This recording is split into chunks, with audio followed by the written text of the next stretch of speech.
copains. Alors, re-bienvenue sur ma chaîne cette semaine. Alors, le sujet du jour, je voudrais revenir, vu que ça fait à quelques semaines près, ça fait 1 an que j'ai arrêté mes addictions, parce qu'on peut dire que c'est des addictions, même si c'était pas non plus, j'étais pas super accro à la coke, au crack, ou des trucs comme ça. Je prends pas ce genre de choses. Mais c'était quand même des addictions, à la cigarette, déjà, à l'alcool aussi, même si c'était que de la bière, c'est quand même de l'alcool. Et de temps en temps, à fumer, à tirer sur un petit pétard, voilà quoi, bon voilà. Mais ça faisait longtemps que j'avais levé le pied déjà à ce niveau-là, parce que ça me réussissait pas, ça me rendait parano. Donc voilà, du coup ça fait, je voudrais faire un bilan avec vous, parce que j'avais déjà fait une vidéo pour vous donner les bonnes raisons, pour les bonnes raisons pour lesquelles il fallait arrêter tout au moins essayer d'arrêter de boire, de fumer, de machin, voilà, pour plus de liberté, etc. Et donc du coup maintenant je voudrais faire le bilan, voir si, avec vous hein, bien évidemment, je voulais qu'on fasse le bilan, voir si est-ce que j'ai eu raison, est-ce que ça me manque, comment je le vis au bout d'1 an, est-ce que j'ai encore des envies, machin, nanana. Donc en fait, voilà, cette vidéo est un bilan de mon arrêt total de fumer, de boire, et voilà. Depuis 1 an. Alors, je vous rappelle pour vous remémoriser, ou pour ceux qui n'ont pas vu la vidéo avant, qu'en fait, voilà, j'ai fait une chute l'année dernière au mois d'août. Donc au mois d'août 2023, pile le jour de l'anniversaire de la mort de ma maman, qui était en août 2022. Putain, déjà 2 ans. Wow, ça passe trop vite. Bref, du coup, pile le jour de son anniversaire, j'ai fait une chute sans aucune raison, visiblement, parce que j'ai fait des analyses derrière, il n'y avait rien. Et j'ai fait un traumatisme crânien, parce que je m'étais fait un trou sur l'arrière de ma tête. Alors,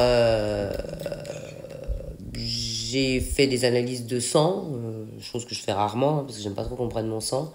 Et en fait, il en est ressorti que j'avais absolument rien, ni aucune raison de faire... j'avais aucune raison d'avoir fait cette chute, en fait. Ni baisse de tension, ni que dalle. Enfin, tout allait à peu près bien dans mon bilan sanguin. Donc, je me suis dit, alors, deuxième option, c'est qu'il y a un truc spirituel, là derrière. Et effectivement, ouais, je pense que à ce moment-là, et moi j'y crois, après si tu crois pas, c'est ton droit aussi, tu vois, je respecte tous les avis, à partir du moment où ils sont formulés de manière bienveillante, n'est-ce pas, pour ceux qui ne le seraient pas et qui viennent blablater sur ma chaîne. Je me suis dit, la deuxième option, c'est que donc c'est quelque chose de spirituel. Et en effet, je pense que l'univers m'a envoyé un message en mode bon, alors maintenant, voilà, t'en es à un stade dans ton chemin d'éveil où il te reste plus qu'une chose à faire, vu que tu fais de la méditation, tu pratiques la bienveillance, la visualisation, la positivité, etc., etc., l'altruisme. Il reste une chose que tu n'as pas réussi à guérir, c'est tes addictions. Et je pense que l'univers m'a envoyé ce message-là il y a à peu près 1 an. Et il se trouve que je pense que je l'ai entendu. Et du coup, j'ai arrêté d'un coup, hein, du jour au lendemain, d'une heure à l'autre, même on pourrait dire. J'ai arrêté de boire. Alors, je buvais que des bières, hein, mais j'ai quand même arrêté de boire. J'ai arrêté de fumer. J'ai viré ma blague à tabac, mes feuilles et tout. J'ai même pas fini le paquet, j'ai tout arrêté. Et les quelques rares pétards que je fumais en croyant que ça m'aidait à dormir. C'était une simple croyance, hein, parce que je dors ni plus ni moins bien qu'avant en fumant des buzz, et voilà. Donc alors, comme je vous dis depuis le début de la vidéo, ça fait 1 an. Comment je l'ai vécu? Alors ouais, il se trouve que oui, la première semaine, on va dire les premiers 10 jours, ça a été quand même assez ardos, D'autant que j'ai pas arrêté les jams, j'ai pas arrêté de fréquenter des gens qui fumaient. Il y a personne qui s'est arrêté de fumer en même temps que moi, par solidarité, parce que ça marche pas non plus. Donc je regardais les potes fumer, boire, et voilà. Alors bon, au bout d'une dizaine de jours, je pense que l'alcool, ça allait, quoi. Je veux dire, c'est vrai que je voyais un pote ouvrir une bière, je me disais, tiens, j'en boirais bien une, mais ça me durait quoi, 30 secondes, et puis c'était terminé, tu vois. Le plus dur, ça a été quand même la nicotine. Parce que les joints, c'est pareil. Bon, voilà, ça s'est arrêté, puis ça m'a pas manqué. Mais par contre, le tabac, la nicotine, ça a été quand même beaucoup plus tenace. Même si je trouve que je m'en sors bien par rapport à des gens avec qui je discute, mais la nicotine, ça a été hard, à tel point que j'ai dû compenser. En tout cas, le geste, en tout cas, c'est ce qui a, je pense, plus que la nicotine elle-même. Mais je pense que le geste, ça a été pour moi compliqué. À tel point que pendant un moment, j'ai dû compenser en achetant des sucettes. Et surtout, alors pas trop en dehors, pas trop dans ma vie de tous les jours en fait, parce que j'étais fort occupée sur les réseaux, j'étais fort occupée à apprendre la musique, j'étais fort occupée à tout ce genre de trucs. Mais par contre, lors des jams, ça veut dire quand il y avait du monde chez moi, tout le monde en mode festif, à écouter et faire de la musique, et là c'était compliqué de résister parce que il y a quand même, on tient quand même un petit stand de bière. Il y a tout le monde qui fumait autour de moi leurs cigarettes, tu vois, donc je voyais tout le monde rouler des clopes, et là c'est multiplié par 10, quoi, tu vois. T'as plein de gens autour de toi qui font que ça, fumer, rouler des cigarettes, se proposer des cigarettes, me proposer des cigarettes. Donc là, c'est vrai que c'était beaucoup plus compliqué. Déjà, il a fallu que tous les gens qui me connaissaient avant et qui venaient à la jam intègrent que j'avais arrêté de boire et que j'avais arrêté de fumer. Donc déjà, il a fallu les réhabituer à s'habituer à ne plus me proposer ni bien, ah, qu'est-ce que tu bois, ou alors tiens, tu veux une clope, quoi, tu vois. Ça, il a fallu quand même que j'arrive à... Voilà. Et qu'à chaque fois, c'était, non, j'ai arrêté. Alors, j'avoue, c'était pas facile. Surtout pendant les jams, c'était pas facile. Et c'est surtout donc pendant les jams que que j'utilisais les sucettes, enfin que je bouffais des sucettes, les choupa-choups là, les unes derrière les autres au départ, puis après j'en prenais plus que 2 ou 3 pendant la jam, puis ensuite plus que 2, puis après ça a fini au bout de, allez, 2 mois, quelque chose comme ça, par s'arrêter en fait. Je crois qu'il m'en reste encore à la maison, quoi, des choupa-choups que j'ai pas consommés parce que j'en ai plus besoin, clairement. Et j'avais plus besoin de ça pour non plus, j'avais plus besoin des bières qui me semblaient me donner du courage pour prendre le micro, par exemple, et aller chanter. Je pensais que le côté inhibiteur, ou je sais pas comment on dit, inhibition de l'alcool m'aidait, du fait d'être désinhibé justement, m'aider à prendre le micro et à chanter. Pas du tout en fait. Je veux dire, c'est pas ça. On croit des choses, hein, vraiment. Quand on est addict, on croit vraiment que notre addiction nous serve dans le bon sens. Mais on y croit dur comme fer, hein. Moi, c'est comme l'histoire d'être persuadé que le joint du soir me faisait dormir. J'en étais persuadé. Puis tu m'aurais pas enlevé ça de la tête. Et même après avoir arrêté, j'avais l'impression que j'allais pas dormir. Tu vois. Alors oui, je m'endors beaucoup moins... Enfin, je m'endormais au début beaucoup moins de manière brutale qu'une fois que j'avais fumé un gros joint, tu vois. Mais je m'endormais quand même. Et maintenant, je m'endors exactement de la même manière. C'est-à-dire que quand le sommeil arrive, je tombe, quoi. Je veux dire, et pourtant, je bois du café. Tu vois. Et je bois du café, même jusqu'à 18-19 heures, ça m'arrive de boire du café, quoi. Donc tout ça, pour moi, ça n'a rien à voir. Et même l'histoire que le café s'empêche de dormir, j'y crois pas. Franchement, je pense que c'est vraiment dans la tête des gens, accompagné d'idées reçues. Alors après, voilà, il y en a plein qui sont pas d'accord, mais pour moi, le café, ça m'empêche pas de dormir. Voilà.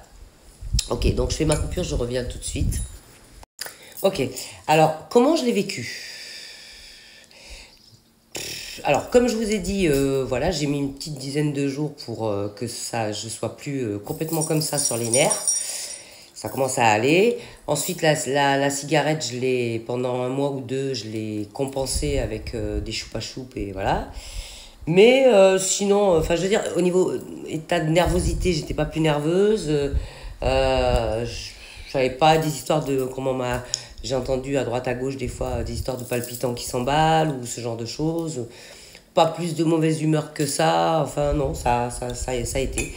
Et puis, quand j'avais des grosses envies, comme je t'avais dit dans ma vidéo précédente, eh ben, j'allais devant le miroir comme ça. Et je me regardais bien dans le miroir comme ça et je me disais, si tu allumes une clope ou si tu ouvres une bière, t'es une couille molle. Je déteste être une couille molle.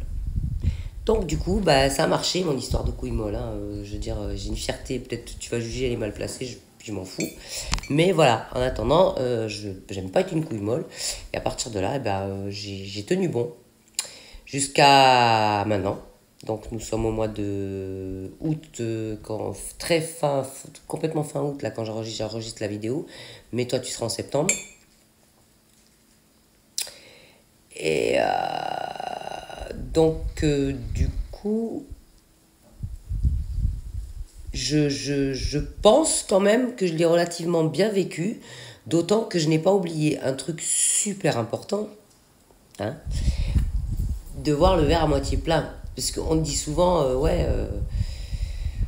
que c'est dur, que c'est difficile, qu'on doit prendre sur soi, que machin, nanani, nanana. Mais on oublie souvent aussi, chaque jour, chaque heure, chaque minute, sans fumer, sans boire, et où chaque fois où tu as tenu bon, quand il y a quelqu'un en face de toi qui ouvre une bière, et que toi tu te dis non, je vais pas l'accompagner, je vais pas boire un verre, ou non, je vais pas accepter la cigarette, de te féliciter.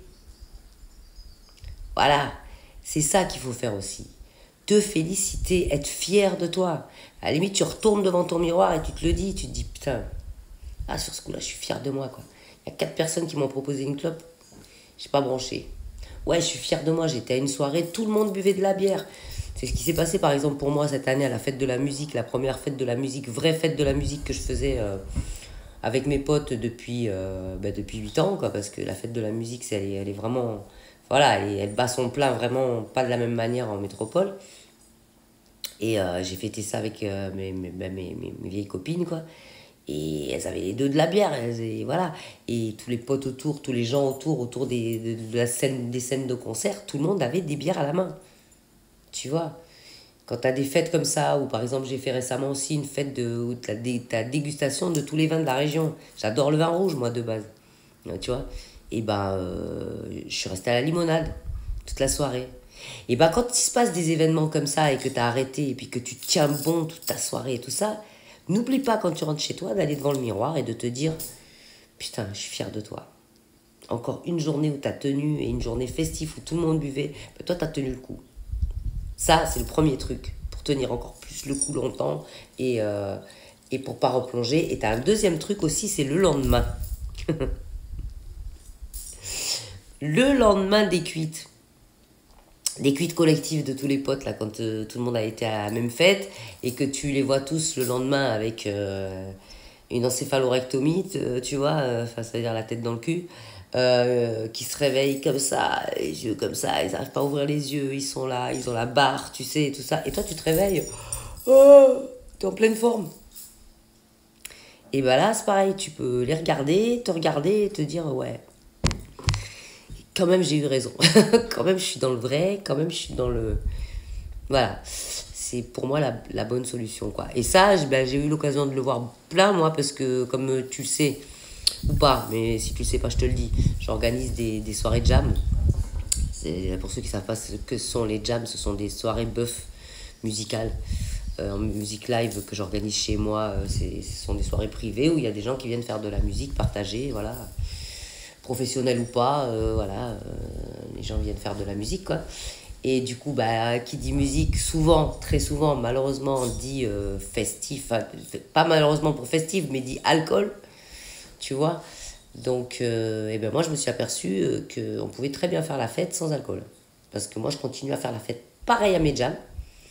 Je ne suis pas du tout, aujourd'hui en tout cas, frustrée quand je vais à une soirée, quand je vais à un concert, quand je vais à d'autres jams que les miennes, même si je suis pas occupée par ma jam, parce que moi c'est vrai que je suis occupée, on pourrait dire ouais mais quand tu fais tes jams t'es tellement occupée que t'as pas le temps. Bah non en fait, je vais chez les jams d'une copine aussi, en Guadeloupe là qui a lancé ses jams depuis pas longtemps.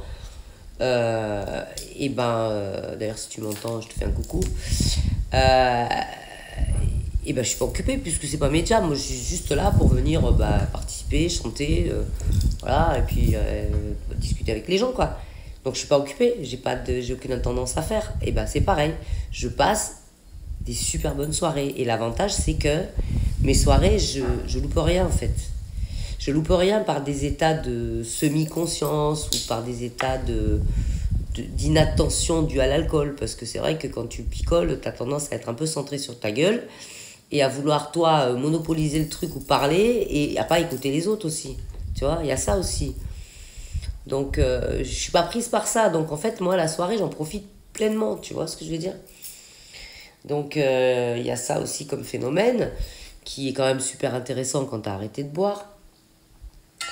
Et puis aussi la santé, la vitalité, quoi.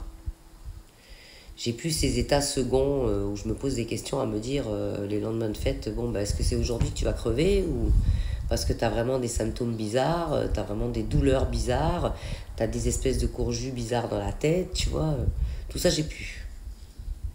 Tout ça, j'ai plus depuis que j'ai arrêté de boire.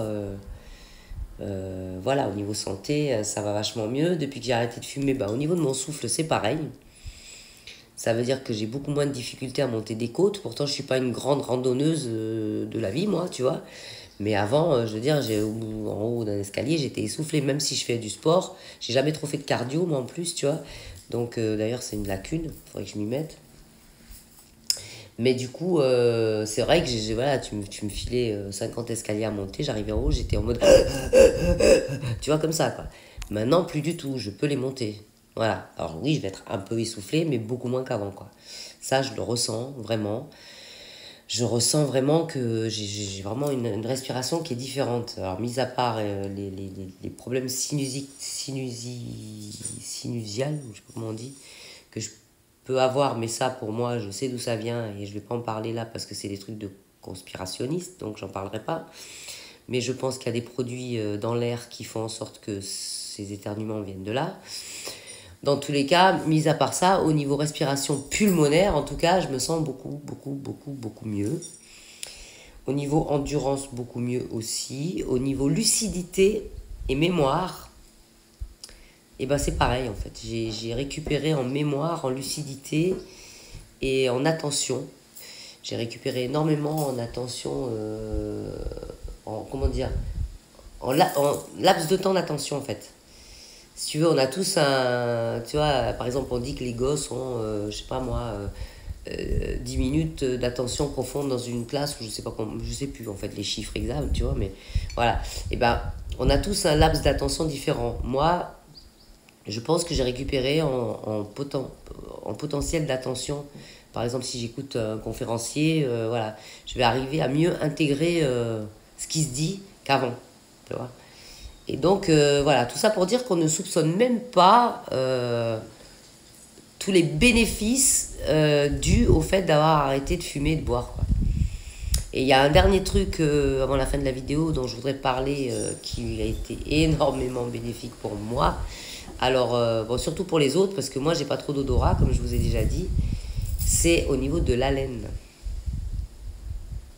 Alors bon, on m'a jamais trop dit que j'avais une mauvaise haleine, hein, parce que je me brosse les dents. Mais je sais que quand tu as passé une soirée, et en fin de soirée, quand tu as bu 18 bières, tu as une haleine de chacal. Hein, et tu n'as pas forcément eu la présence d'esprit, si tu es à moitié bourré, d'aller te brosser les dents avant de parler à quelqu'un, quoi. Donc au niveau interlocuteur, c'est quand même vachement plus agréable d'avoir quelqu'un qui n'a pas picolé et qui n'a pas fumé. Et c'est sur ces bonnes paroles que je vais vous dire à la semaine prochaine. Et donc, vous inciter à arrêter vous aussi, encore une fois. Le bilan était bon. Des gros bisous. À la semaine prochaine. Bye. Yes.